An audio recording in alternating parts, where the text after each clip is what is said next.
dicatat segala rupa geus dicatat jelema kabangkawarahan kos itu geus dicatat boro-boro eta rizki jeung ajalna geus dicatat kabangkawarahan nya teu percaya ka Gusti Allah geus kacatat kitu keneh teu make aturan-aturan Al-Qur'anul Karim geus dicatat nah hatta idza ja'atuhum rusuluna yatawaffawnahum datanglah utusan-utusan Gusti Allah ka anjeunna yakni malaikat-malaikat nu bakal ngamaotannya na yakni malaikat Israil. Ketika malaikat Israil datang qalu cek malaikat ngomong kanyana di udag-udag kitab kita ieu teh maksudna mangejek. Mungkin bae di rumah sakit jelemana, mungkin bae kerja jaguar ringkas, mungkin bae keur di hotel paeh mah jatuh. Iraha katangtuanana bae teu saha ketika manehanna geus dikieu-kieu ku malaikat teu lompat ka mana sia mun di rumah sakit atawa di hotel atawa manehanna keur happy-happy di mana bae atawa keur diuk di mah keur ngedeng aina ma kuntum tad'una min dunillah cak malaikat saha ieu mun bahasana susah Sunda saha ieu saha cek malaikat ieu aing malaikat maut nu bakal merenggut nyawa sia eta keur carita urang Tangerang tapi lamun kok urang Rangkas mah aing teh malaikat maut bakal ngerenggut nyawa dia leuwih serem deui apa di Rangkas betung atuh Masya Allah dek lompat ke mana dia dek lompat ke mana dia ayo coba aina ma kuntum tad'una mana pangeran nu sia disembah geura pentatulul sia min dunillah salian Allah nu kamari sia nyembah ka Isa nu kamari sia nyembah ka patung nu kamari sia nyembah ka Maryam nu kamari sia nyembah ka kayu nu kamari sia nyembah ka jabatan aina ma kuntum tad'una mana ayo datangkeun sia aing bakal ngarenggut nyawa sia dek bah coba lamun geus kitu ngahinakeun ngejek tabkitan bahasa kos kitu ayo di kitu-kitu teh memeh tah mantap cenah mamolotot oh eta teh keur diajak bicara ngeret deui ke molotot teh coba ge deuleu Kristen Katolik Buddha kafir coba deuleu ge cak mamang teh nganaonan teh nulis beus ya ngabuktikeun sia mah nganaonan sagala naon dititah kos kitu sia mah coba ge sok di rumah sakit bae lamun aya deket kafir urang ngeri di rumah ieu naon karena ngadenge sakaratna kitu urang ngedengu ulun teu ngedengu tah tanyakeun ka urang kampung Melayu urang kampung Melayu mah pan loba tatanggana encek Cina teteh sugih henteu Cina ongkoh pan atuh bade teh rugi dunia akhirat apa kos itu mah ai ieu ono nu pabrik nya nu boga kemewahan di dunia ai itu di kampung Melayu nu memang kampung Melayu teh naon tah memang kampung Melayu sewan leuwih parah sewan mah Cina sewan mah leuwih parah macul aya di nyana Cina sewan atuh ngaranna dagang uleg aya di nyana Cina sewan tae coba ge tongton coba Cina eta komo bangsa ieu mah nu kos kara itu bos siapa ini siapa kamu pasti tidak kenal ini malaikat maut jangan main-main saya suka main-main kawana sia dibuktikan ulu teu deuleu kabeh ge geus sakarat pa ulu teu deuleu ya Allah ya Rabbi nyana nantangan ngejek malaikat maut ge ngejek aina ma kuntum tad'una min dunillah mana nu pangeran nu kumaneh disembah ayo ngadu jeung aing atusan pangeran nu ase ay mana pangeran sia batu teh mana pangeran sia kayu teh datangkeun geura minta tulung sia ka aing dikerakap sia ku aing Masya Allah taala mun geus kos kitu deuk kumaha ai panai ka urang mah datang malaikat teh salam assalamualaikum waalaikumsalam sae seakan-akan gitu bakal sebab urang teh neuleuh teh tan neuleuh nyana mulai bentak seakan-akan ulang bertanya make di alam eta urang bertanya ka nyana di alam nu eta ngan teu kadenya tuh lamun kadenya mah jelema hariman kabeh atuh pugu ieu tah kos kitu mulai bentak tah geus datang lain deuleuh mantak lamun geus biasa zikir gur kencang zikir la ilaha illallah la ilaha illallah la ilaha lain rasaan banana gitu anu biasa balak genep eta parah ya waduh atuh lamun koprok mah koprok aduh bahaya nusuk main catur kuncung geus lain alam matak sing hade malakal maut datang ka urang assalamualaikum seakan seperti itu waalaikumsalam sa abdi malakal maut oh bade nyabut nyawa sumuhun ke abdi siap-siap gara siap-siap mulai zikir sorangan kan la ilaha illallah tanpa dititah la ilaha illallah la ilaha illallah nyana geus sorangan geus terbiasa geus inget nyana paeh ya geus langsung set ngeunaheun ka malah dunia setan ku malakal maut tenang bae tenang ulah rurusuhan kalem bae geura siap-siap ingetkeun ka Allah nyana nganasehatan urang kan ngeunaheun lamun ka kafir kos kieu tah ayeuna ma kuntum tad'una min dunillah mana pangeran sia nu kumaneh disembah-sembah ayo geura datangkeun atuh ka urang ge sarua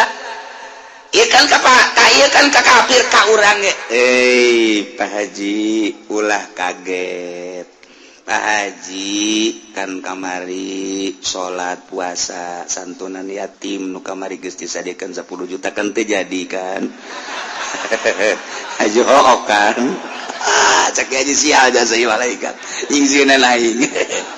pelit kan ente bener ya teh ngomong ayo geura siap geus je pangeran mah Allah kula utusanana geus pindah tempat doang pindah tempat kuari di dunia isuk pagi atau di alam barzah ulah sieun ayo bae geura zikir la ilaha illallah la ilaha illallah mulai billahi minasy syaithanir rajim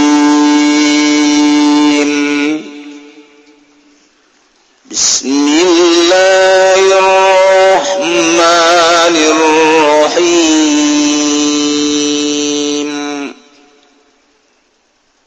faman azlamu mimman iftara 'ala Allahi kadziban aw kadzdzaba bi ayatina ulaika yanaluhum nasibuhum minal kitab hatta idza ja'atuhum rusuluna yatawaffawnahum qalu ayna ma kuntum tad'una min dunillah qalu dallu 'anna wa shahidu 'ala anfusihim annahum kanu وشهدوا على أنفسهم أنهم كانوا كافرين الله أعلم بمرادي فمن مكوتس فمن لا ada tegese orang wong suci iku mawujud azlamu iku kang leuwih zalim mimman iftarat tinimbang saking wong kang gawe-gawe yaman Allahi ngadas Allah kadiban inggoro binisbati syarik kalawan nisbatin kalawan nganisbataken kaca kang nyekutuning Allah wal waladi ilailan anak kadue Allah baring Allah au kadzdzaba tawa ngagorokeun yamban bi ayatina kalawan sake ayat ingsun agung Al-Qur'an tegese Qur'an ulaika utawi mangkono man iku yanaluhum merkolehum ing ulaika yusibuhum tegese merkolehakeun ngenanyakeun ing manasibuhum opo dungdung manene si ulaika azum tegese dungdung manene ulaika minal kitab saking kitab mimma kutiba saking barang kang den tulisakeun dan tetebakeun ya malum kade ulaika fil lawil mahfuz ing dalam lawil mahfuz minar rizki saking rizki wal ajalilan ajal wa gairi zalika lan liyane mangkono rizki lan ajal hatta idza ja'atuhum rusuluna malah tatkala tegahum ulaika pirang utusan ingsun agung ail malaikatu tegese pirang-pirang malaikat ya tawafawnahum kang bakal ngawapatkeun ya rusuluna ing ulaika qalu maka ngucap ya malaikat ya rusuluna lahum kade ulaika tabkitan kena arah-arah ngahinakeun atawa kena arah-arah ngejek aina ma kuntum tad'una ngucap-ngucap ing lapad aina ikun diutai barang kangana sira kabeh tad'una ikun nyembah sira kabeh ta'buduna tegese nyembah sira kabeh min dunillah saking salian Allah qalu kang ngucap ya ulai kang ngucap lapad dallu ilang ya ma gobot tegese ilang ya ma'ana saking insun sadaya falam narahu maka orang ningali insun sadaya hu imma kuntum tad'una syahidulan yaksani ulaika ala anfusihim ngatasi pirang-pirang awak ulaika indal maut dalam nalika ngarepakeun maut annahum kanu kafirin satuhuna ya ulaika kanu iku ana ya ulaika kafirin iku kang kafir kabeh.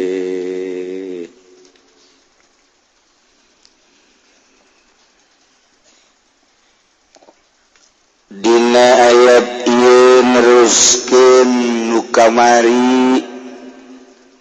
tentang pertanyaan ti Gusti Allah terhadap bani Adam. Saur Gusti Allah imma yatiyannakum lamun datangnyaan ka anjeun rusul minkum yakusuna alaikum ayati para rasul datang ka aranjeun kabeh nyaritakeun tentang syariat-syariat neuk kumaha coba maneh lamun nurut kana syariat-syariat instruksi-instruksi nu dibawa ku para rasul anu dilanjutkeun ku para ulama-ulama geus tamah nikmat fala khaufun alaihim wala hum yahzanun surga urang ieu kuari geus min fadlillah geus luar biasa jarakna urang ka Kangjeng Nabi 14 abad nu nyampaikeun ka urang hanya para aulia-aulia Allah dimimitian ku Sunan Rahmat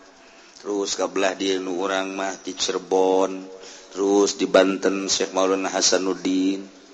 dilanjutkan ku Maulana Yusuf diteruskan ku keturunan-keturunanna para ulama-ulama berkat ku ikhlas tertera lah marhaba nage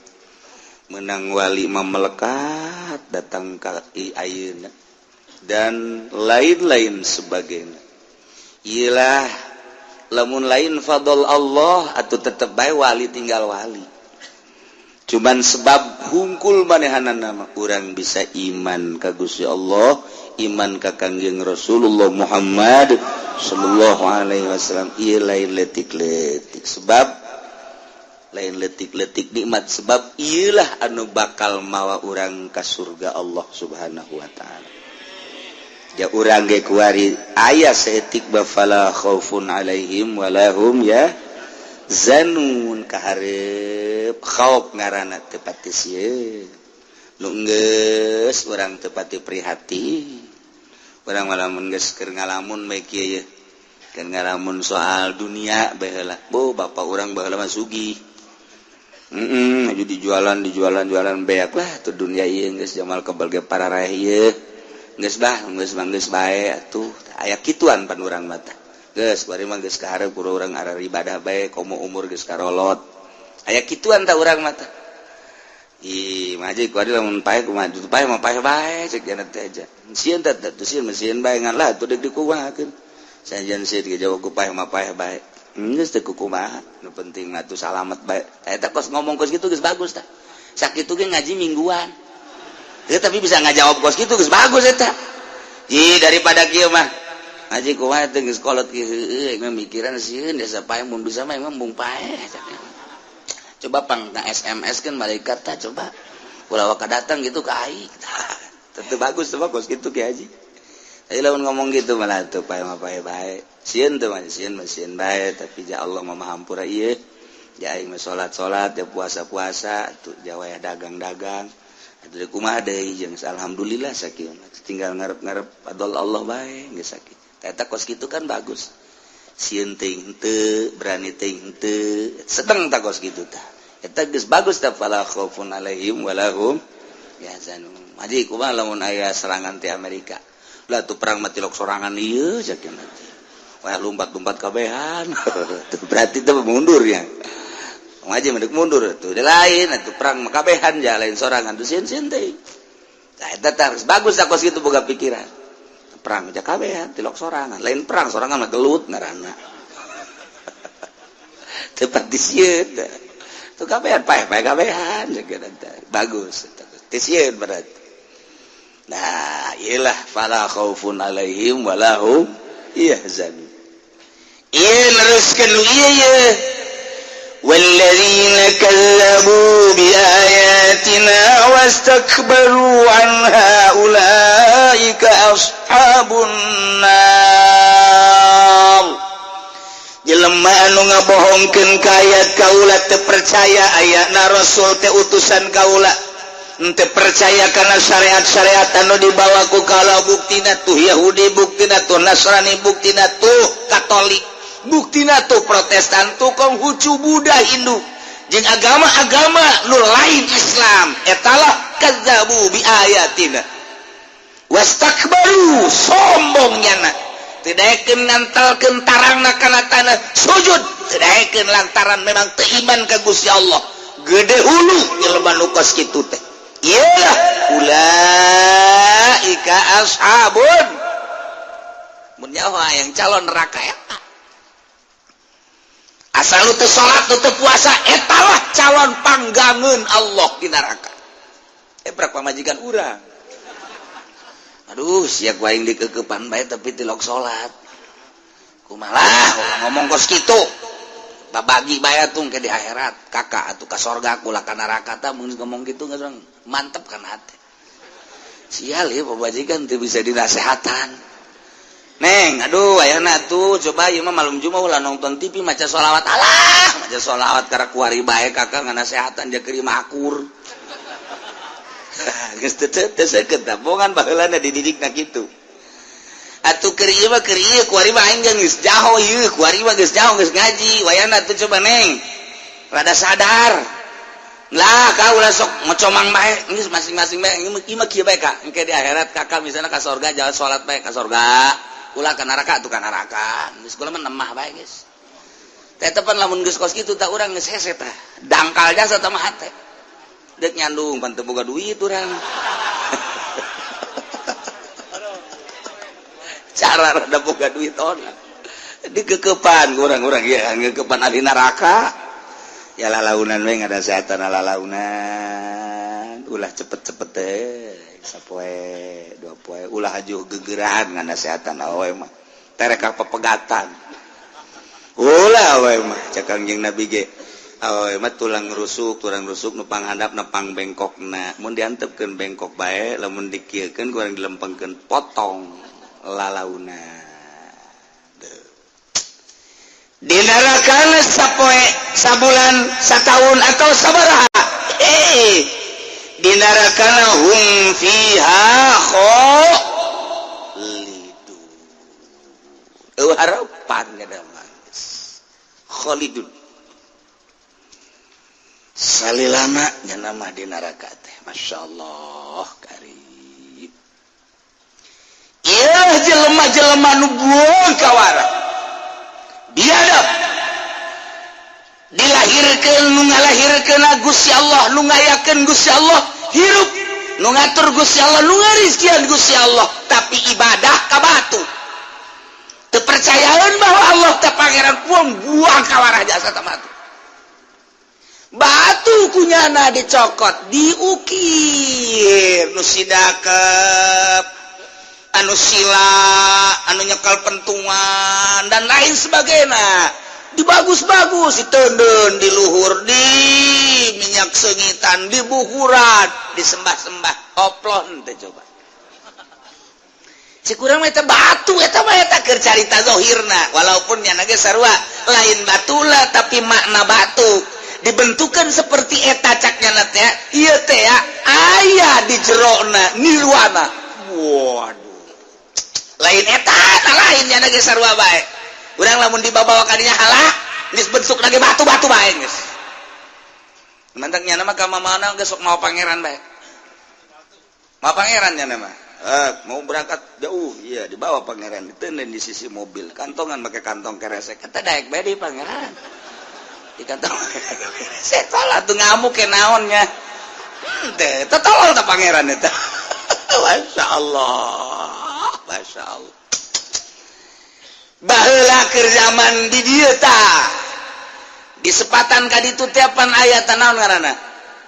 Tanjung Kait rame baheula mah Tanjung Kait teh meme kitu aya anu ngalarang rame luar biasa pangeran di dinya loba nu unikna tadi Tanjung Kait aya pangeran tina roti diciun ku jana menang nyieun di ditu di Jakarta dibawa diiring make mobil mewah tundun di dinya wah disinaran di lampuan di minyak sengitan sisina aju nyana nyembah engke nyana ka laut ka pantai olahraga leumpang ke kadinya deui terus nyembah deui beres nyembah kan lapar dicomot pangeran teh nu huluna nu leungeun eta pangeran ku cicing bae deui di dalaharan tolol nyana nu nyembah nyana nu nyieun nyana nu nyembah nyana nu ngadahar lamun otak jalan nyana ge atuh ngabego-bego ka nyana sorangan aing sih kunaon bego-bego teh nya kene tapi kulantaran make juri di jerona terus bae terus nyembah ka batu nyembah ka kayu nyembah ka sesembahan teh boloon tapi maha murah Allah nangieun Allah nang nyiptakeun Allah nu ngayakeun Allah ngahirupkeun jeung ngamatan Allah nyana teu percaya ka Allah dirizkian bae ku Gusti Allah mah pokona mah hayu bae pan aing mah pangeran nu iman ka aing ku aing dirizkian nu teu iman ka aing ku aing dirizkian bae ayu bae pokona mah aing mah pangeran mere bae kasih hitung-hitungan nang ke di akhirat ku aing sia pangeran pokona kitu bae takhallaku bi akhlaqillah sok geura nyieun budi pekerti anjeun kos Allah turutan geura Gusti Allah urang mah pan bager sote kanu mere jelema mere ka urang mere deui bager amat karak urang dibere ojol tah mengarana nu nanya bager amat tanya deui giliran nu teu nanya sia teh teu nanya nya teu hayang nanya urang mah kos kitu cek pamajikan teh itu kiriman untuk tetangga itu nu mana itu wah pun nyana kitu mere jadi ojol-ojolan bae urang kadanan urang nasihatkeun meneng kabeh ieu bere kabeh lah cek pamajikan anu itu mah ulah tuh jatuh ka imah urang nu ka imah urang nu teu ka imah urang bere anu nanya nu teu nanya bere nu sugih nu susah bere bae geus kabeh banyak bae geus kabeh cara Gusti Allah tahu merek bae terus Masya Allah mantep jasa urang mah teu beda-beda urang mah beda-beda ieu bere ieu ulah jauh ke dari mantak urang mau jadi wali mah lain kitu bere sayu terus kumaha eta Gusti Allah teh teu katuturkeun jeung moal katuturkeun jajana batu kos gan urang dititah ala kadar nutur-nutur kos kitu teh supaya urang bagus supaya urang rapih nah ieu bangkawarahna kafir nang nyiptakeun Allah tapi teu percaya Allah pangeran nu ngamere rezeki Allah tapi teu percaya Allah pangeran nu ngahirupkeun Allah tapi teu percaya Allah pangeran nu ngamaotkeun Allah tapi teu percaya Allah pangeran endahan percaya ka patung batu kayu jeung sajabana kuari perbandingkeun coba mana kejahatan nu paling jahat kazoliman nu paling zolim kabangkawarahan nu paling bangkawarah mana saanu bangkawarah leuwih bangkawarah tibatan jelema nu nyiptakeun Gusti Allah tapi teu percaya ka Gusti Allah nu ngahirupkeun Gusti Allah tapi teu percaya pangeran teh Allah anu ngamaotkeun teh Gusti Allah tapi teu percaya bahwa Allah teh pangeran bandingkeun jeung nu sejen-sejen kabangkawarahan jeung kazolimanana mana nu paling zolim moal aya jelema nu wah zalim-zalim mantak di dia faman aulamu mimman iftara 'ala Allahi kadziba ti dieu teh istifham teh hartina nanya talabul fahmi menta paham biasana aya nanya mah kapan teu ngarti tapi kaditu lama berrahasia nanya ge urang ge urang teu nyaho jalan ieu nu ka mana nanya kan karena teu nyaho mang hadir mang aya jalan anu ka Cikande nu mana oh iya nanya ngaranna geus beres urang teh deuk nyaba ka Imah Ki Holid teu nyaho imahna nu mana urang nanya karena urang teu nyaho mang ka dieu mang aya naon ulah deuk ka Imah Ki Holid di mana oh itu tuh ieu hiji dua tilu tah eta Imah Ki Holid oh eta ngaranna teu nyaho kan urang deuk nganjang Imah Sarwiti nu mana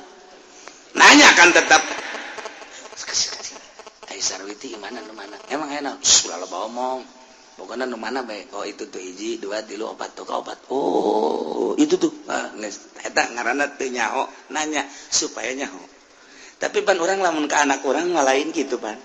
ceng gade ceng ai hayam sabaraha sampeanana nanya ka anak emang urang teu nyaho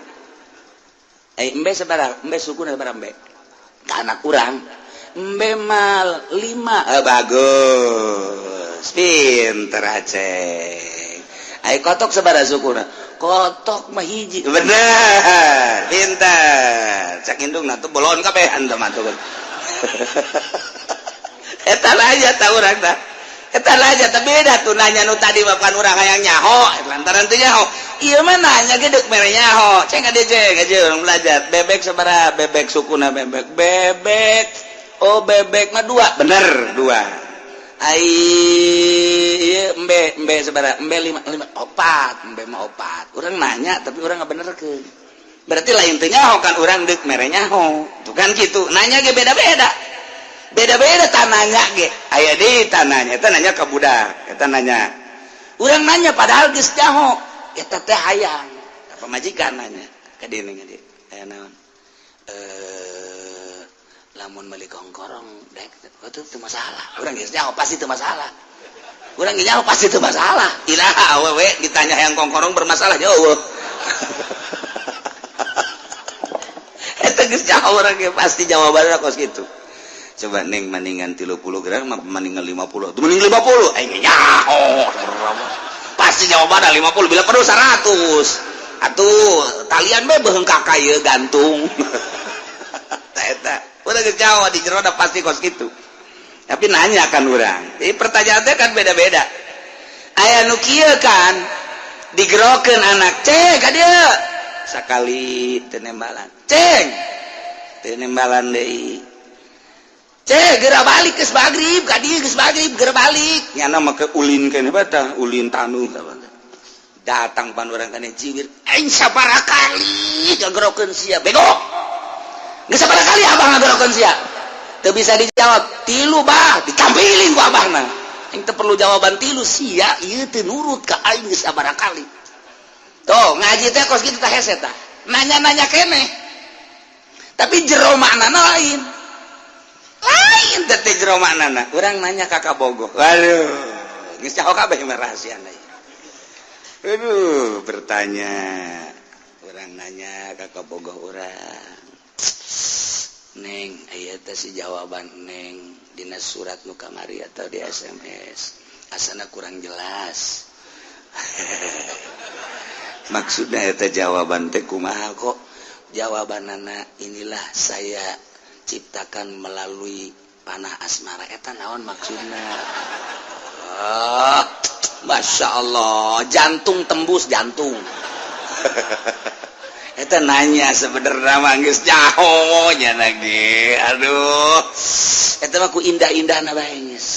hayang langsung ngadenge embung melalui SMS kis gitu jadi ditanya jawabanna geus lah cenah teman teu perlu dijawab emang kumaha sapenting teu sare kula ge sarawe oh akur aya kitu mah nyambung berarti urang garing kabehnya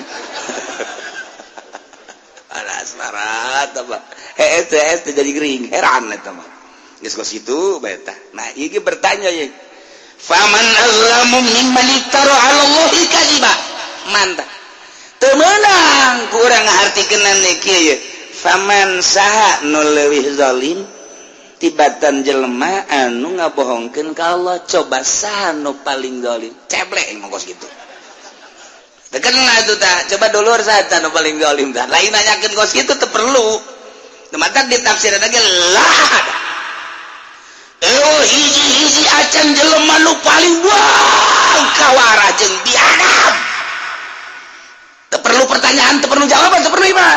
padahal pertanyaan tapi teu perlu jawaban perlu didengekeun doang ku Celisia saurang-urang acan di dunia nu paling buang kawarah paling goblok tolol boloon paling zalim tibatan jelema nu ngabohongkeun ka Allah nyen neko-neko ka Gusti Allah nganisbatkeun syarik ka Gusti Allah nganisbatkeun anak ka Gusti Allah majar Allah boga anak cenah Isa teh anak Allah tah nu paling blona jelema anu nganisbatkeun anak ka Gusti Allah tolol goblok tolol bolon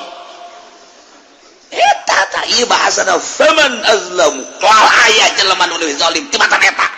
mun hayang naon kana zalim eta jelema pang zalim nama pang buang kawarah nama nu nyarikeun ka Gusti Allah bahwa Allah teh nabogaan syarik yen bumi teh kudu boga batur ngarizki teh kudu boga batur aya syarik atawa nyarikeun ka Gusti Allah teh bahwa aya deui pangeran salian Allah mangeranan ka batu ngalerangan ka kayu jeung sajabana eta syarik ngaranna eta jelema bang kawarah mah kafir teh jadi kamu disimpulkan mah moal aya jelema nu leuwih zalim jeung bang kawarah tibatan kafir eta nu buang kawarah mah lantaran geus disadiakeun tempat dageng ke di akhirat urang mah geus disadiakeun di sorga nya mah di neraka di kitu-kitu ge tetep bae lantaran nu boga hidayah Gusti Allah nya ge maca ka Quran ieu nya ge ngadengekeun aya teh diberi hidayah nutup bae sama sakali percis kos nutupna ki haji anu geus diharam-haram ge ngridit tentu ngridit bae katutup bae tetep bae sanajan geus diharam-haram ge nu itu geus selesai cek gana mulai deui eta karana katutup pan itu aju nanya isu kali sing ngridit ka surga ta neraka neraka sia ka surga mah ka surga ngan ya di neraka lah moal kebal 100 tahun ambo 100 tahun atuh ngeunah henteu ngridit mending dibebas-bebaskeun tapi tetep bae lantaran kahijab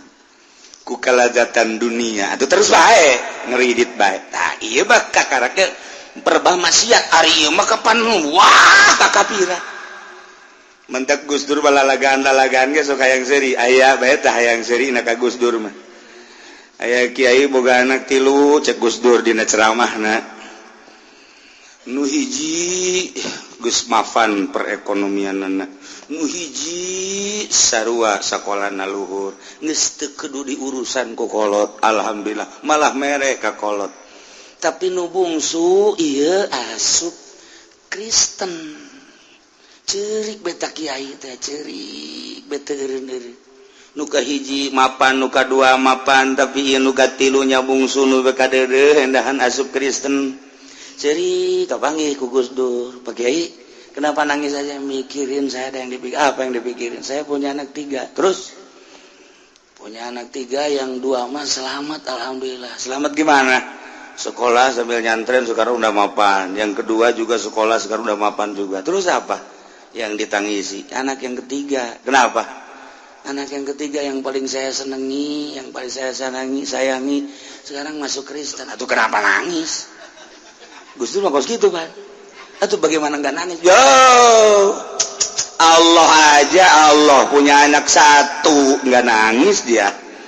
ini makan 3 yang 2 selamat Allah mah cuma 1 aja Kristen anaknya enggak nangis nyana seserian sorangan tak kiai sial jasa Gus Dur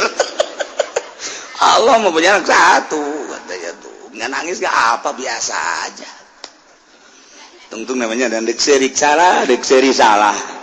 eta kos gitu jadi aya nu ngandisbatkeun anak ka Gusti Allah iyalah nu paling bangkawara Kristen eta mah guyonan Gus Dur caritana Gus Dur enggak nangis gak apa Tuhan mah enggak nangis gak apa aja punya anak satu, kata orang Kristen ini anak Allah. Enggak nangis Gusti Allah mah biasa-biasa aja.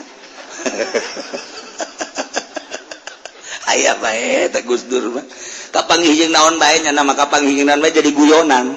Tapi guyonanana urang kaharti bae. Ongkos eta teh naik kapal panjana tiluan babarengan Presiden Amerika, Presiden Prancis, jeung Gus Dur naik kapal.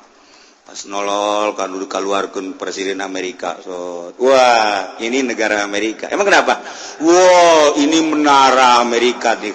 terpegang katanya. Waduh, bener Cek Gus Dur hebat toh. Itu gak ada Presiden Prancis. Ini Prancis nih, menara Eiffel nih kepegang sama saya. Wih, ya. Tinggal Gus Dur. Gus Dur, naon aing cekeun aya. Bener, ngaluarkeun leungeun dasar. Wow, ini tenabang ceknya. Cek Presiden Amerika jeung Prancis emang kenapa? Airlogi saya hilang cek. Berarti tenabang loba copet. Bisa we eta Gus Dur. Ya setik-setik ya aya we. Ya Allah, ya Rabbi. Masya Allah. Jadi terkenang ka Gus Dur. Iya. Tuhan mah punya anak satu juga Kristen katanya ya enggak nangis udah pakai nggak usah nangis lah masih ada 2 yang selamat. Hiji iftaro ala Allahi kadziba kafir tama geus waling zalim wa ayat tandingna sebabnya lah diciptakan ku Gusti Allah tuh percaya Gusti Allah pangeran atukan bangka warajasa tama. Nomor kedua au kadzdzaba bi ayatina atawa ngabohongkeun ka ayat ieu ka Al-Qur'anul Karim. Ieu mah bisa bae jelema-jelema muslim, jelema mukmin. Aya geus buku jelema kafir mah jangan ngabohongkeun ka Al-Qur'anul Karim, tapi jelema mukmin ge aya sebagian ayat tu dibohongkeun ku manehanana. Ayat ieu mah geus terelepen deui diterapkeun di akhir zaman ulah dipake. Ayat ieu mah ulah dipake, ayat ieu mah ulah dipake. Ayat ieu mah terlalu keras teh ulah dipake di urang. Ayat ieu sos geus teh dipake di urang teh. Berbagai ayat komo di negara Indonesia mah secara kepemerintahan geus teu make Al-Qur'anul Karim. Kadzdzaba bi ayatina. Ieu jelema nu paling zalim, jelema nu ngabohongkeun ka Al-Qur'anul Karim. Allah pangeran nurunkeun Al-Quran urus ku sia negara make aturan Al-Quranul Karim nu terjemahkeun ku Rasul aing geus turunkeun Rasul akhir zaman adalah Muhammad matak lawan pake atuh ku maneh mun maneh pake pan balik bakal ka aing cak Gusti Allah ku aing bakal dibener-bener sia teh hamba aing sia teh nurut ka aing lantaran sia ciptaan aing nurut ka aturan aing melalui Al-Quran nu diterjemahkeun ku Nabi aing sorga sia tapi sia ku aing di dieu cek Gusti Allah teh teu nurut teu make aturan-aturan Al-Qur'anul Karim teu percaya sia kana terjemahan Rasul aing buang kawaras ya moal aya nu paling buang kawaras zalim lah jelema tibatan jelema nu ngabohongkeun ka Al-Qur'anul Karim. Mentak kula sampikeun ka ngabohongkeun ka Al-Qur'an geus teu kaharti teu kaharti geus bae tuturkeun Al-Qur'anul Karim moal kebal urang hirup di alam dunia indah jasa ketika urang nuturkeun Al-Qur'an nuturkeun terjemahan Al-Qur'an ku Kangjeng Nabi jadi hadis urang teh maot geus peureum urang paeh kajian ku kumaha ge ngeunaheun tapi lamun teu make Al-Qur'an beunta bae engke bakal teu daekeun peureum molotot bae ieu cilaka ieu. Terbatak si ade ewe deui jelema nu paling zalim kecuali jelema anu ngabohongkeun ka Gusti Allah nganisbatkeun sari ka Gusti Allah endahan boga pangeran deui batu kayu jeung sajabana atawa nganisbatkeun anak cara Kristen Tritunggal Isa ibnullah ieu nu paling bangkawara kadua au kadzdzaba bi ayatina atawa ngabohongkeun ka ayat teu percaya ka Al-Qur'anul Karim dibaca tapi teu dipake sarua jeung ngabohongkeun. Jadi pakai aturan secara global, secara internasional atau secara nasional. Iya, termasuk jelema nu buang kawara zalimna pohara jasa. Kuari kurang terjemahkeun, atuh berarti nu zalim di urang mah atuh lurah. Secara rinci nah sebabnya na teu make Quran mutuskeunana camat. kaluhurna ya bupati, kaluhurna ya gubernur, luhurna deh ya DPR nu ngelola hukumnya anak tapi teu make Quran. Mantap lamun keur ngajabat DPR paeh geus. Sateun we pokona mah. Terus ieu cenah kiai ulah sok kitu sebab di DG loba kuari DPR nu ngayantepkeun kana karasaeun ku jantungna.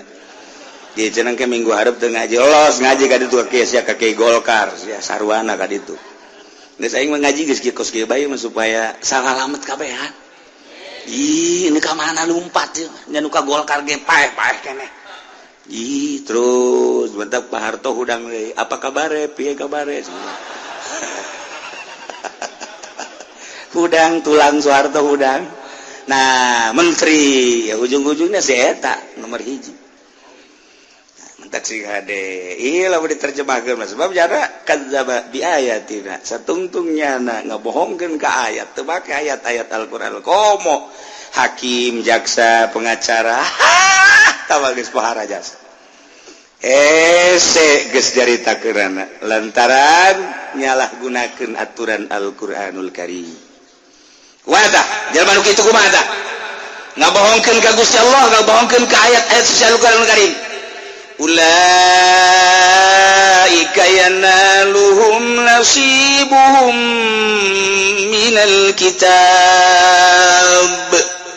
Jelema-jelema nu ngabohongkeun ka Gusti Allah nganisbatkeun syarikan ka Gusti Allah jeung anak ka Gusti Allah kitu keneh jeung nu jelema ngabohongkeun ka Al-Qur'anul Karim teu make kana aturan-aturan Al-Qur'anul Karim. Ulaika jelema eta lah yanaluhum anu bakal memperoleh bagianana minal kitab tilauhil mahfuz mimma kutiba lahum geus dicatet dina lauhil mahfuz mina rizki wal ajal wa ghairi dzalik rizkina jeung ajalna ge geus dicatat sagala rupana geus dicatat jelema kabangkawarahan kos itu ge geus dicatat boro-boro eta rizki jeung ajalna ge geus dicatat kabangkawarahannya teu percaya ka Gusti Allah geus kacatat kitu keneh teu make aturan-aturan Al-Qur'anul Karim ge geus dicatat. Nah hatta idza ja'atuhum rusuluna yatawaffawnahum datanglah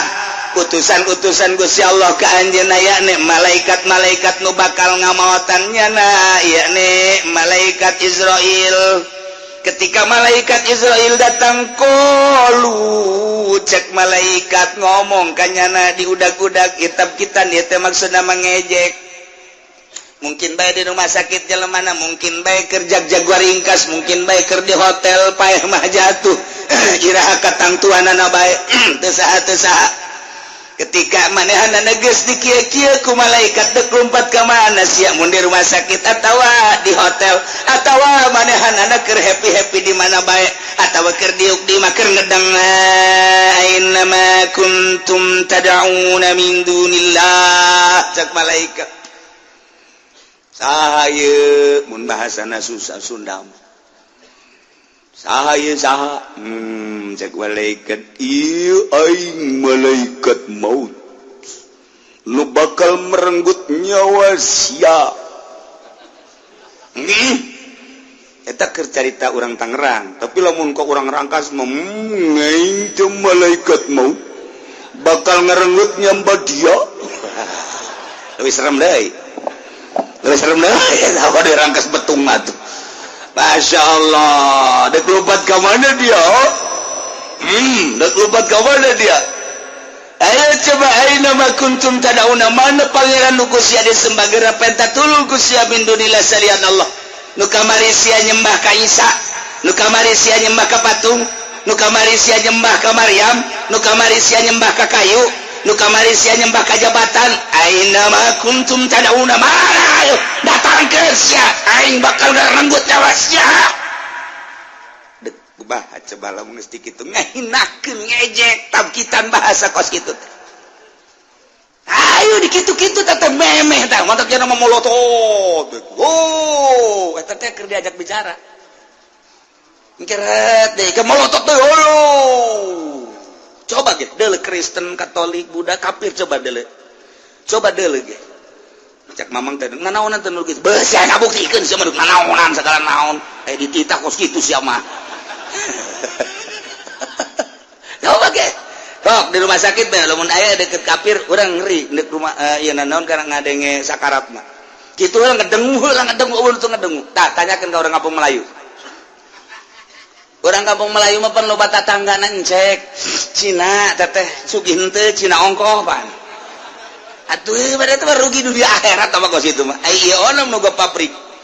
nya nu boga kemewahan di dunia ai itu di kampung Melayu nu memang kampung Melayu teh naon tah memang kampung Melayu sewan leuwih parah sewan mah Cina sewan mah leuwih parah macul aya di nyana Cina sewan atuh ngaranna dagang uleg aya di nyana Cina sewan tae coba ge tonton coba Cina eta obo bangsa ieu mah nu koskara itu bos hei siapa ini siapa kamu pasti tidak kenal ini malaikat maut jangan main-main saya suka main-main ada kawan sia dibuktikan ulu teu kabeh ge geus sakarat pa ulu teu ya Allah ya Rabbi nyana nantangan ngejek malaikat maut ge ngejek aina ma kuntum tad'una min dunillah mana nu pangeran nu kumaneh disembah ayo ngadu jeung aing atusan pangeran wase ay mana pangeran sia batu teh mana pangeran sia kayu teh datangkeun geura minta tulung sia ka aing dikerakap sia ku aing masyaallah taala mun geus kos kitu deuk kumaha ai panai ka urang mah datang na malaikat teh salam assalamualaikum waalaikumsalam saha seakan-akan gitu bakal sebab urang teh neuleuh teh tan neuleuh nyana mulai bentak seakan-akan ulang bertanya make di alam eta urang bertanya ka nyana di alam nu eta ngan teu kadenya tuh lamun kadenya mah jelema hariman kabeh atuh pugu ieu tah kos kitu mulai bentak tah geus datang lain deuleuhan nu mantak lamun geus biasa zikir kenceng zikir la ilaha illallah la ilaha illallah la ilaha lain rasaan panjana gitu anu biasa balak genep eta parah ya waduh atuh lamun koprok mah koprok aduh bahaya nusuk main catur kuncung geus lain alam matak sing hade malakal maut datang ka urang assalamualaikum seakan seperti itu waalaikumsalam sa abdi malakal maut oh badai nyabut nyawa sumuhun ke abdi siap-siap gara siap-siap mulai zikir sorangan kan la ilaha illallah tanpa dititah la ilaha illallah la ilaha illallah nyana geus sorangan geus terbiasa geus inget nyana paeh ya aing geus langsung set ngeunaheun ka malah dunia setan ku malakal tenang bae tenang ulah rurusuhan kalem bae geura siap-siap ingetkeun ka Allah nyana nganasehatan urang kan ngeunaheun lamun ka kafir kos ieu tah ayeuna ma kuntum tad'una min dunillah mana pangeran sia nu kumaneh disembah-sembah ayo geura datangkeun atuh ka urang ge sarua ieu kan ka kafir ka urang ge Pak Haji ulah kaget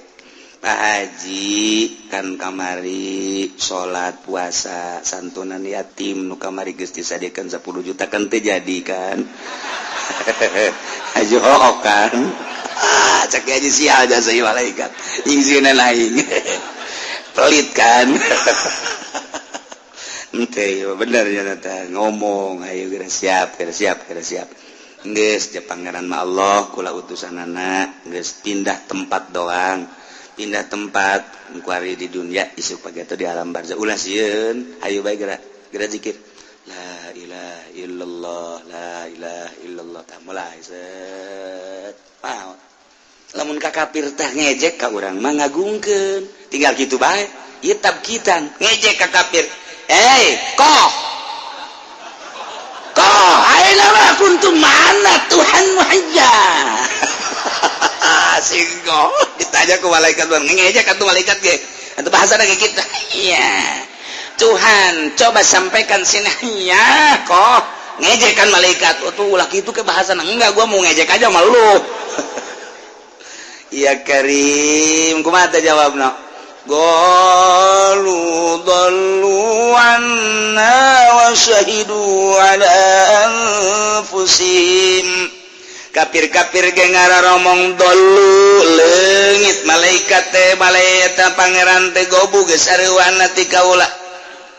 sanajan disebutan ketika mari kula salila keur di rumah sakit nyebutan ke pangeran kaula tapi palam narohum teu neuleuseut ketika can sugan hadir wakilna atuh ka dieu komo pangeranna nama ngomongnya lagi geus disebutan salila di rumah sakit berbaring teh kaula teh terus bae ngundangan pangeran nu leutik datang ka nu gede jauh nongol tolol ta pangeran kunyana geus ditolol-tolol atuh sugan aya utusanana anak pangeran jauh wakil-wakil cekeun doluanna leungit pangeran ilang gaib eueuh di penglihatan mata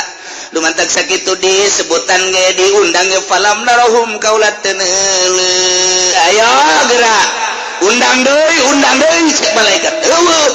dumantak wasyahidu ala anfusihim nyana bersaksi kana dirina ketika nyana deuk maot annahum kanu kafirin dirina bersaksi bahwa dirina maot teh kafir lantaran bayangan-bayangan api tempatnya neraka geus sadar nyana aduh aing maot teh kafir teu bisaeun nyana maca syahadat sebab jana teu pernah maca syahadat hese atuh boro-boro didadak keur sakarat cangkirang nu asup Islam bae ge singko sinci deuk asup Islam tidak maca syahadat wese jasa kurang dituntun asyhadu acadu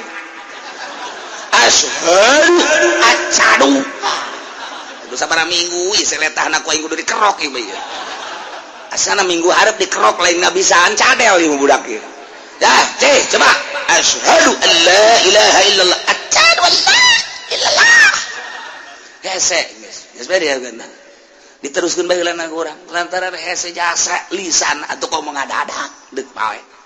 cacak-cacaknya anak mualaf bae deuk asup Islam hese jasa syahadat tita asyhadu teh teu bisa deui acadu wae Allah ilaha illallah teh teu bisa la ilaha illallah hese jasanya wa asyhadu wa acadu anna Muhammadan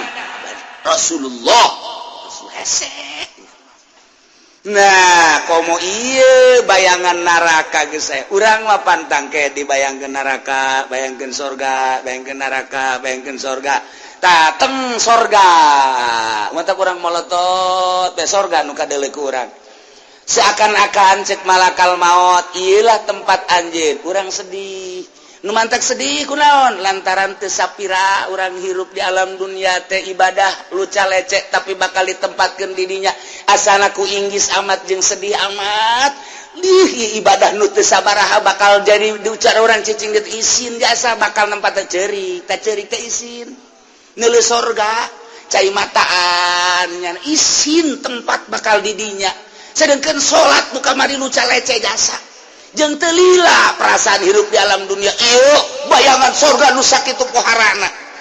mah mulai anu senyum ke bakalna anu ceurik tanda bagus kos kitu teh naon sabab ieu tah okos jelema barang ngaca beungeutna jore ya aing mah beungeut perang ieu mah ieu beungeut perang ieu mah kos kieu mah ieu tapi barang dikawinkeun jeung anak nu sugih nya pinter jageulis paneta nya nangis pupuringisan bae sia bangun pupuringan aing is berarti pantas segala calon aing nya geulis nya sugih nya aduh kumaha aing atuh salah tuh aing gitu aing ceurik ieu sabarana ceurik kunaon bunga teuing jadi ceurik bunga teuing aing jadi ceurik ieu kos kieu aduh masyaallah tah eta jelema lamun jelema beungeut nya ngaca teu kasep tapi barang pamajikanna nya geulis nya pinter nya kaya nya turuna bagus atuh teu ceurik kumaha ceurik nya batin teh ceurik ke ku bungah jasa teu karasa ceurik tah ieu ge asana urang lah ibadah mun 60 tahun atau 50 tahun atau 70 tahun teu sapira teh hirup teh kos kitu teh barang nulu istana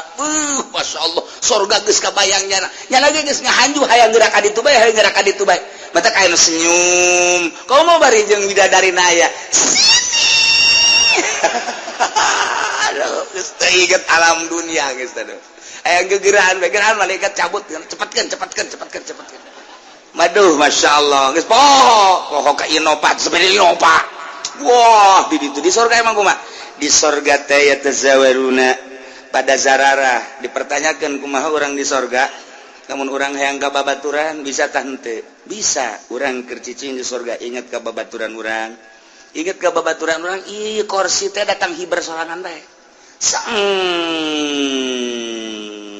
datang ka babaturan urang anu ku urang dikertegeun teh jasia ieu pelukan urang dinya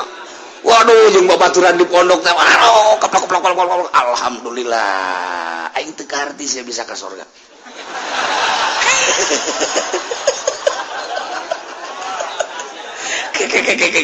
aing onam ka surga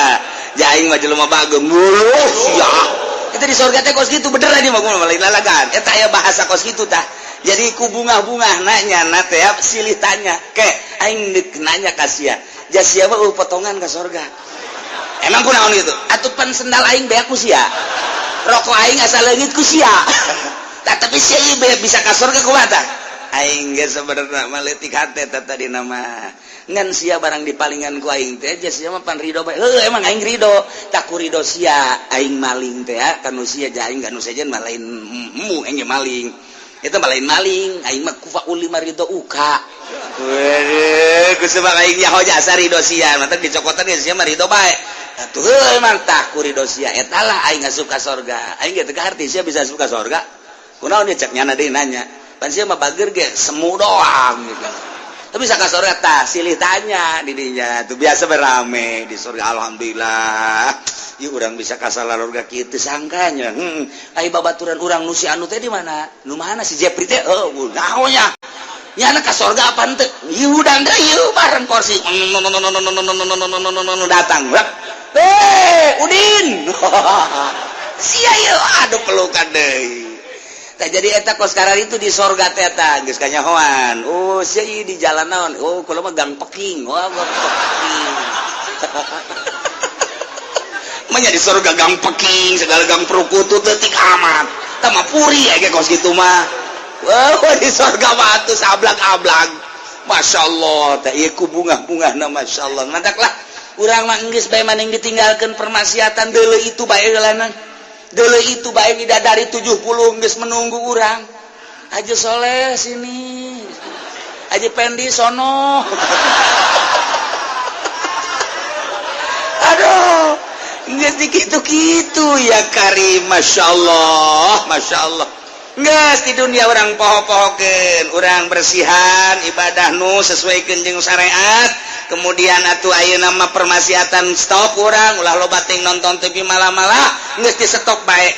geus kakolotnakeun mah geus ulah kudu cupar geus bae aing geus pepegatan segala HP segala televisi segala gitu geus hiji bae aing mah kanikmatan akhirat geus masyaallah pohara jasa urang mun nyaritakeun akhirat lain lalaga tapi pan ieu urang nyaritakeun kafir mah ngeri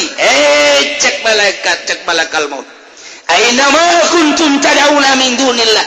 pangeran sia salian Allah nu sia disembah datangkeun ku ari ayo dulu pangeran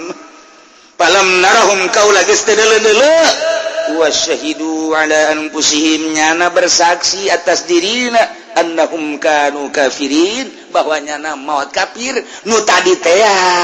nu dicaritakeun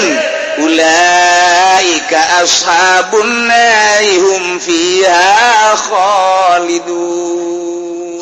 iyalah yang jelema-jelema nu boga pangeranna batu jelema nu boga pangeranna kayu jelema nu boga pangeranna makhluk jelema nu boga pangeranna salian ti Allah etalah nu bakal jadi ashabun nari hum fiha khalidun etalah jelema nu pangbuang kawarah bangkawara pang zalim-zalimna sebab nu nyiptakeun Allah nya na teu percaya ka Maha Pencipta mentak urang mah sakieu geus lain lalagaan bersyukur na geus pohara jasa geus alhamdulillahirabbil alamin ieu masih berlanjut keneh ayat ieu engke sanggeus sapahe annahum kanu kafirin engke kumaha coba ye sanggeus sapahe wala udkhulu fi umamin qad khalat min qablikum wah beuki rame bae ujianna sanggeus sapaeh bakal kumaha ieu mudah-mudahan teu ngapesan bae pokona wallahu a'lam Bismillahirrahmanirrahim. Qala Abu Amr Nasyibani mujasabati Abu Amr Nasyibani walamma wajha Muawiyah. Sama-sama dosa Muawiyah bisa ninggi bisur lekot lisyata maring mata ini golongan. Ilagot lisyati Ali radhiyallahu anhu maring mata ini pagi tu golongan Ali radhiyallahu anhu ganilar penuh sapa Allah ni saking Ali. Sarabakal lumagu ya bisan hatatal Madinah tamala-mala tegaya bisan al-Madinah ing Madinah. Bagatala magamata ini ya bisan Ibnu Abdullah Ubaidillah bin Abbas. Ingana garana Ubaidillah bin Abbas. Wa farra ahlul Madinah lan marayu sabahlul Madinah hatta dakhalul hurrata malam-malam anjing ahlul Madinah. Al-hurrata ay hurrata Bani Salim tegasa hurrata Bani Salim summa bihadhi sabara kari-kari dalam ikilah-ikilah maku agar bisun ngawujud sa pagibisun al-hamadan ay ngatasan negara hamadan bagatala magamata ini abisran ijalahu ming birang-birang bagohaya ahlul Madinah wasabalan ngaboyong ya bisun isahum ming birang-birang wadone ya ahlul Madinah pakunna magana yan isa gabi awalan isain iku awal pirang-pirang wadon subinakan den boyong yan isa il-islami dalam isa wabat alalan meta inilah ya bisran khulqon kathiran ing makhluk ang agit min gitu ahya ibani Sa'din saking pirang-pirang kampung Bani Sa'd warabatulan pada gitu naleni ya gabi al-khaira ing kudani ya kaum kabeh ya kaum bisrun wa qrabatulan badannalan ya kaum bisrun al khaila ing jaran di masjid Rasulullah ing dalam masjid Kanjeng Rasulullah sallallahu warasatul khailan pada ngarising al khailu kuda bainal gabri wal mimbar antara kubulan mimbar uzilat bikaratun landed ilang kenal kau parawanan nahwa al bidikrin ing umpamane 1000 parawan. Lamun urang nyaritakeun kejahatan Amerika ayeuna kejahatan Yahudi di Israel ayeuna teu aneh. Lantaran kejahatan-kejahatan baheula ge sarua. Urang lamun ningalian sejarah-sejarah penganiayaan terhadap muslim, peperangan kafir jeung muslim, Yahudi jeung mukmin bercokol terus teu pernah eureun sabenerna mah. Sabenerna teu pernah eureun. Atuh urang ge encan lila kapan kakarak setengah abad urang merdeka 350 tahun urang dijajah kemudian urang menang kuari urang 50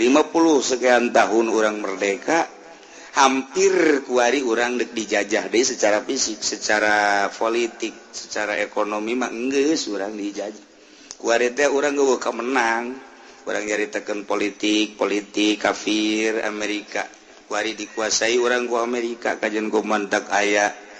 kitu ketua MPR tandingan ge lantaran nu hiji memaksa sebab geus dikuasai ku Amerika wallahu alam jadina bakal kumaha di Indonesia terlihatlah naon kitu ngaranna penguasaan pemaksaan eta kan berarti kan aya nu ngendalikeun wallahu alam engke kadituna mantak urang nyalametkeun diri urang bae di bidang agama lantaran geus lain sarateun ieu mah lain deuk ngabebenah negara lain deuk ngabeberes umat lamun nya ge deuk ngabebenah negara jeung umat atuh mantak naon nya ngarobrol nu rapi jang kelangsungan umat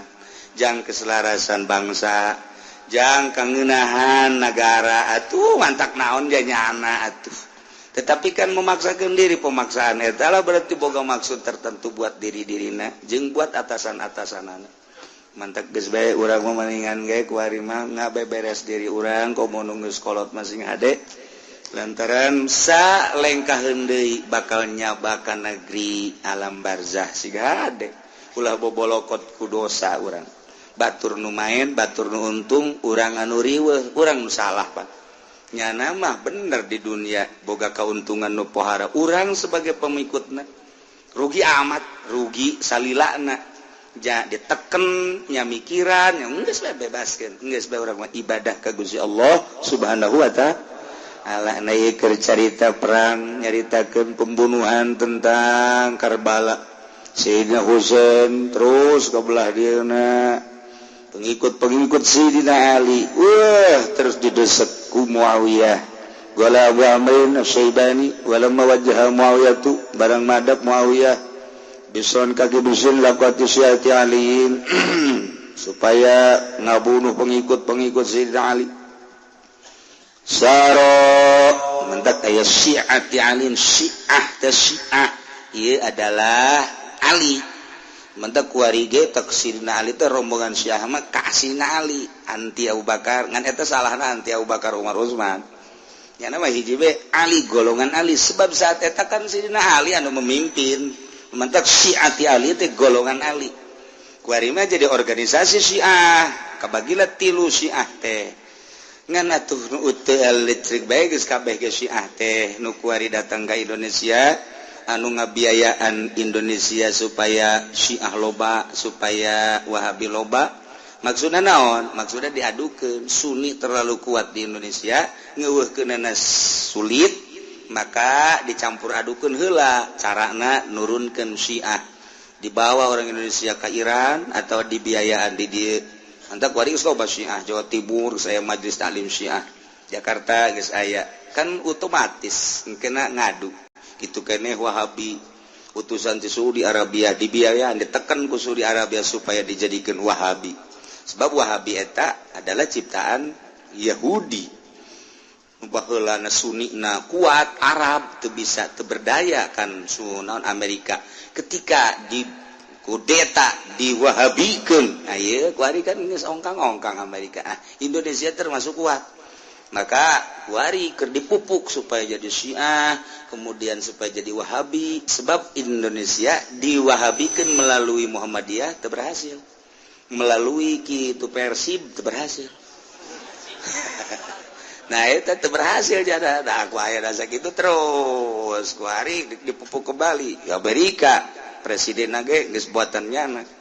Nah, jadi orang secara teori mah pinuh ku kekhawatiran lain lalagan triliunan rupiah. Sebab Sunni na kuat jasa ninggal di Jawa Timur, Jawa Tengah, Jawa Barat, Banten. Si Sunni teh lain lalagaan kuat, ieu mengakar menang para aulia-aulia Allah Subhanahu wa ta'ala. Sebab naon atuh Sunni mah babari jasa, ngeunaheun jasa, berdiri sendiri lillahi ta'ala. Maka tiang awi jadi baik. Tiang kayu gitu kene dibangun asal ku Golkar bae hancur ku Golkar bener. Nah geus ku cara kitu geus tetep masih kuat kene bae nah kena diadu kan diadu ieu teh dimaksud supaya diadu cara di Irak cara di Suriah cara di Turki diadukeun sanggeus sakalut turunlah Amerika seakan-akan nyana untuk menengahi orang buatan nyana kos gitulah politik geus jaraho kabeh ge seperti kitu tapi di urang teu sadar terus baik sebab ada kepentingan anak dunia urang lamun nyaritakeun geus dijilkeun jaringan Islam liberal tapi kan teu berhasil geus macem-macem di Indonesia teh wah lain lalagaan tapi tetep bae aya satu keanehan di Indonesia teh kekuatanana lain lalagaan kuat amat di Arab mah diwahabikeun cek terjadi di negara lain Iran wah siakeun jadi di Indonesia mah geus sabaraha tahun eta Muhammadiyah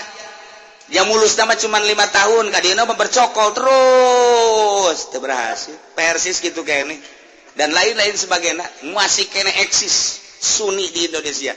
kan mantak diturunkeun ku ari Syiah dibiayaan kitu kene Wahabi melalui Saudi Arabia tapi tetep bae kadeleuna di Indonesia mah neukna teger bae Sunni geus alhamdulillahirabbil alamin waya gelut nutus salat ge gelut aing teh heula cek cenah geus sia mau lawak ka heulanan pokona aing kagok aing mah ka neraka ge kajeun eta aya kos kitu tah di urang mah jawara teh kos kitu geus ustad mondor aing geus pokona mah paeh ge masalah geus asal tulungan bae ke di akhirat wadaw aya kitu di jawara di urang mah tah masyaallah eta lamun lain tetesan ti para wali jamal bisa tuh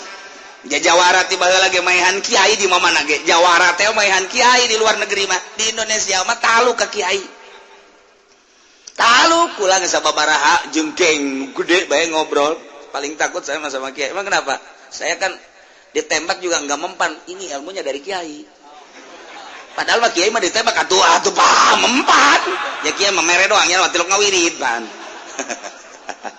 badak sieulun nya mah ngahormat bae ka kiai ngahormat bae teh jawara teh geus kiai handare geus kula bae geus tihala pokona mah asal eta teh kula tulungan kayaknya aduh teh jawara sakitu geus alhamdulillah eta geus pohara jasa menghormati tapi aya hiji dua anu ngaledek sabaraha biasa teh mah variasi teh mah seni teh mah anu ngaledek-ledek acar lu atuh asa jadi Firaun ke kiai mantak anu ngaheledek anu ngahina anu nyiduan wacar teh kos kitu mah atuh aya anu ngahitutan lah encan ngisingan antep sebab lawan jawara itu mah jangan hormat jawara teh bandingkeun bae ku urang si itu ngahina ka urang tapi si itu ngahormat oh loban kana ngahormat geus bae antep geus sadaekna malah mah tambahan deui kitu sia ngahina ka aing kitu geus asula ditelu bae ku sia gitu ih ganji ka mana sih sebenarnya iya si akhir cerita si Ali nah saro lempanglah si bisun hatta al Madinah datang ke Madinah sedangkan kapan si Dina Ali nah di itu di Irak iya Madinah kan kosong nuantak ayah ke iya anak Ubaidillah bin Abbas berarti gitu je alo berarti ka Sidina Ali etalah anu mimpin para ahlul Madinah Ibni Abdillah dibunuh dua anak kemudian ahli Madinah lantaran pemimpin Allah kucar kacir kamana ka Hurratu Bani Salim didinya tak terus diserang summa pihadi sapara agoro dibujuk ngabujuk kibisun ka negara Hamadan teh Iran urang teh akan sok adena iri mamaca teh Hamadani tuh kan Subrobani sama anu Hamadan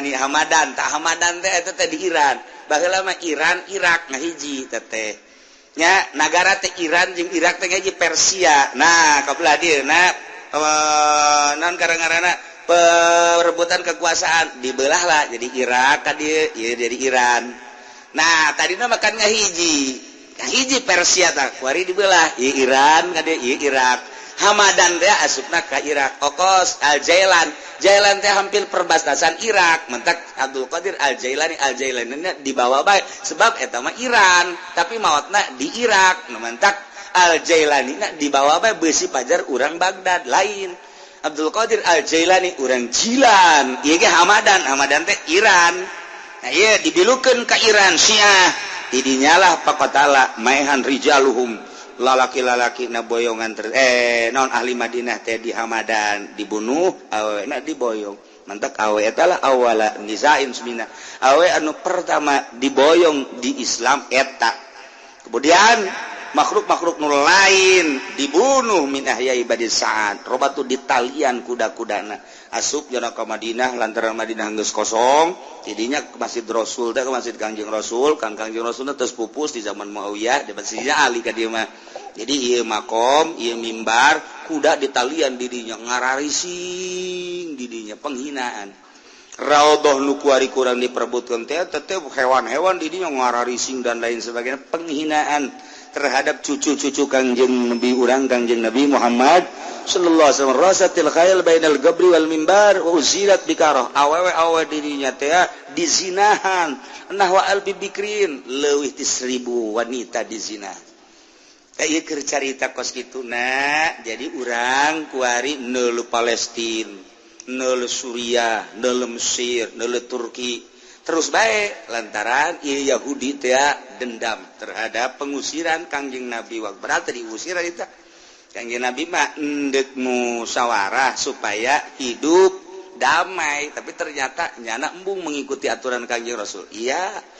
nyana keluar nu cicing didinya ya nu keluar dua bagian nah iyalah nu keluar ieu anu kuari membabi buta terus nyana mah endek menghilangkan Islam mantap Kangjeng Nabi jaritakeun bakal terus aya gencetan aya naon gitu penghinaan aya peperangan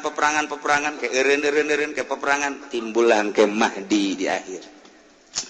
mantap urang masa kieu urang di negara Indonesia bersyukur ka Gusti Allah alhamdulillahirabbil alamin aman tentrem damai urang deuk salat urang dek ngaji urang dek sodako urang dek kumaha bae ge urang ngeunaheun jasa mentak aya urang Timur Tengah asup ka Indonesia gideg bae cenah aduh caknya ieu negara surga cakna kesulitan dek nanaon ge masyaallah jelema tamatna cuman SMP doang tapi hayang jadi menteri bisa bae di Indonesia mah. Eta kan sorga ngaranna eta. Waduh, padahal lu pinter lo bakena pad ieu teh urusan negara, tapi cukup bae ku pegawaiana SMP bae, SMP bae cukup jadi menteri. Lamun lain sorga kan teu bisa. Sorga urang nu dipimpin anu sarjana, anu profesor, anu doktor, nyana menterina SMP bae cukup. Nu penting mah boga perusahaan kapal dan lain sebagainya. Ayo kumaha sia bae atuh pokona si anu ngatur pokoknya nu entek kurang mah alhamdulillahirabbil alamin geus bentak ente ge ulah kaget lamun ente tamat SD bisa jadi presiden ge presiden koang-koang. Wallahu a'lam